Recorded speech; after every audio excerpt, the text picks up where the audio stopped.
bonjour. Alors on se retrouve pour la 12e édition du journal d'Arroyos.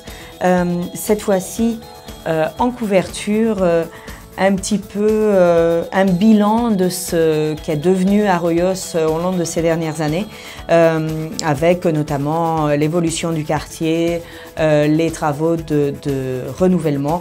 Et puis aussi, en bas, cette nouvelle qui nous permet de connaître un petit peu mieux le quartier, la population du quartier, avec l'étude Conhecer Arroios 2017, donc connaître Arroyos en 2017, et qui nous révèle notamment que plus de 80% de la population aime vivre à Arroyos.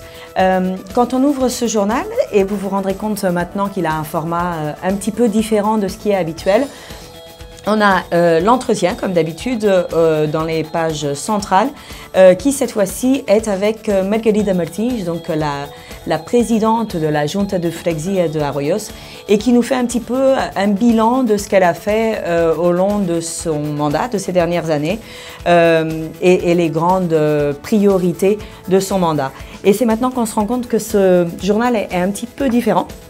Donc, dans les pages centrales, on a un petit peu un poster, comme je vous le disais, des grandes ou des principales priorités de Margarida Martins, donc notamment la construction d'une crèche, le renouvellement de la piscine de Arroyos qui a été récemment inaugurée, les parcs pour enfants qui ont été aussi en grande mesure renouvelés, le marché de culture et les marchés de Arroyos avec leur nouvelle vie et l'orientation qu'ils ont suivie au long de ces dernières années.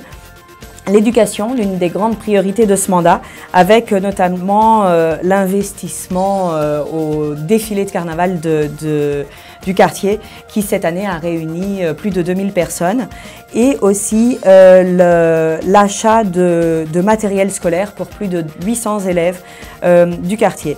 Les animaux à Arroyos qui ont été aussi importants au long de ce mandat. Arroyos en tant que lieu de mémoire avec la construction, l'inauguration de plusieurs monuments. L'hygiène urbaine, l'une des priorités de Margarida Martins, les jardins, les espaces verts et finalement le budget participatif de Arroyos. Donc un petit peu un bilan, un résumé de ces dernières années qui est dans ce compact, cette 12e édition. Qui termine en dernière page aussi de forme un peu différente, avec une fois de plus l'inclusion et l'interculturalité comme centre de ce quartier, notamment avec l'Arroyos Film Festival qui réunit 122 pays, le tour du monde à Arroyos, donc les initiatives qui rendent Arroyos, je dirais presque une capitale du monde. Pour terminer, comme d'habitude, les QR codes où vous pouvez consulter le résumé de cette édition en plusieurs langues, donc le portugais, l'anglais, le chinois et bien sûr le français. Je crois que c'est tout pour cette édition. On se retrouve pour la 13e dans 3 mois. Et surtout n'oubliez pas, Arroyos est aussi à vous, maintenez-le propre.